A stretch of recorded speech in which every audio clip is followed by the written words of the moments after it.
That'll do. It's me again. I've done that one. And now I'm going to do this one. This is another Waitrose Duchy offering.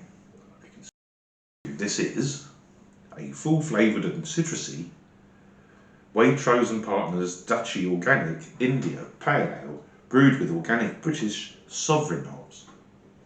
Oh, okay, sovereign. I've never used them myself. And if it's only sovereign, I'm interested. I already know there's not much on the back,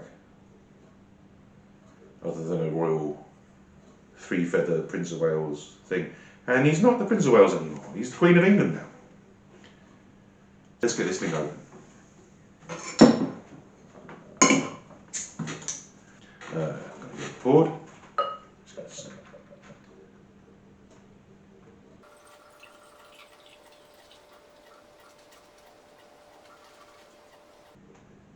Well, that looks rather nice, doesn't it? What do you think? Darker than the previous, distinctly, which you would expect from an IPA. This is a 5.2, whereas the previous was only 4.2. So again, if it's more concentrated, you'd expect it to be darker. Also, if you put a lot of hops in, they can make the beer darker as well. Let's have a nose.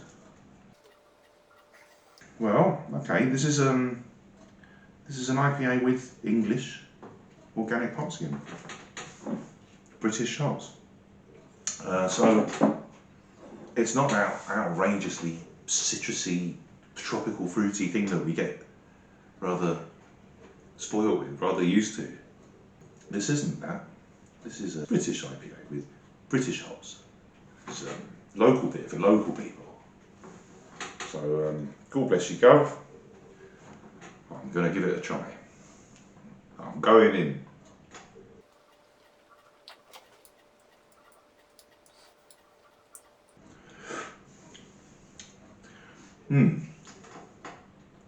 Well, it's nice. It is nice.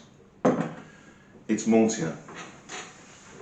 There's probably a dash of crystal malt in that. So it's not darker really because of the hops. It's not very sweet. And I think it's because it's not fruity.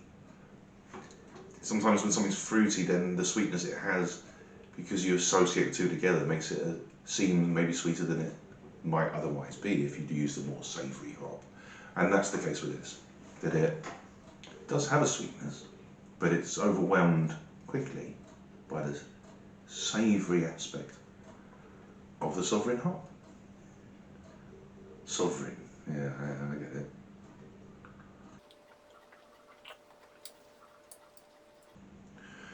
I mean, it's very good beer. I'm happy to drink it. But it's a bit more like a pale ale than an IPA. It doesn't taste like 5% or in excess of 5%. It's got a better body than the other one, and sort of a bigger mouthfeel.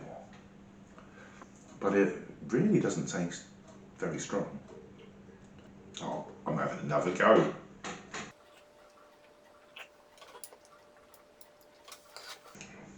There's a slightly paperiness. I think it's the hop. I've had this when the beers that I've made slightly beyond the ideal, getting a little bit long in the tooth. I mean, we're talking only 3 months or more. But what was really fresh and zesty, all that really late hopping that you did, what made it taste fresh and zesty in the early days, is on the wane, and that hoppy thing starts to become a bit more papery, a bit more cardboardy. It becomes dulled, and that's what this reminds me of. If you could get this on draft, out of a cask, with yeast in it, really nice English yeast. And again, I'd say this is an English yeast. It's not. Yeah, I'd say definitely an English yeast. That's adding a slight pepperiness, adding to the savoury nature. But if you could get this on draft, that'd be a cracking pale ale. I wouldn't call it an IPA. Maybe just a little bit less alcoholic. But that would be an awesome pale ale. But an IPA, I don't think this is hoppy enough to be an IPA. And it's not bitter enough. I'm thinking Buckham again. I'm not saying it's a bitter, but it's a bit like Buckham Best, is it? Or at least it's like a more concentrated version of Buckham Gold. What would I match this with? Let's have a think. What would I twin it with? Oh, okay. What was the EPA? Was it Marston's? Oh, I'm sorry about that noise. It's a bit annoying, isn't it? Is it Marston's? It is Marston's. It was an EPA. It was delicious. It was really delicious. But it was pale. I mean, it was a low percentage. It was like 3.8 or something. It made it very drinkable. And it reminds me of a stronger version of the fact that it's got the English hops, the fact that it doesn't taste as strong as 5.2, the fact that there's not enough hops for it to be an IPA. It's got the strength, but you can't tell. But you know when you drink pale ale, it leaves sort of a taste on the breath. If you go outdoors or something, you get that lovely beery, it's pale ale, it's like no other does that to you. It's a savoury aspect of it. It leaves a sort of flavour on the breath.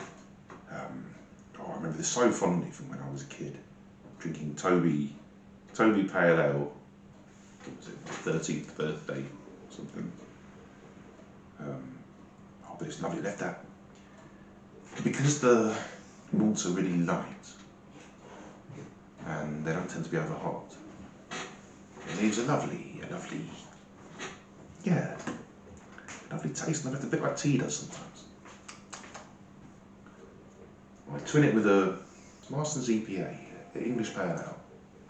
Somewhere between that and a Buckham,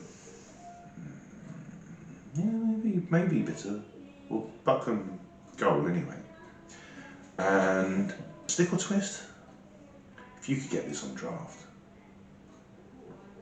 with real yeast in it, I'd stick. But as it is, under the trade description section, under the understanding that this is intended to be an India Pale Ale, I'm twisting. I don't believe it is. I think it's a really nice Pale Ale. Apart from that slightly papery aspect. And the fact that it'd be better maybe if it was more of a session ale. They drop the alcoholic content, like the Marston's EPA. Yeah, so that's a twist, I'm afraid. But good beer nonetheless. A sterling effort, your Madge. Your Royal Madge. But could do better. Don't give up the day job. Okay, on that note, I think I'm going to end my review, but I've still got my head. Cheery bye!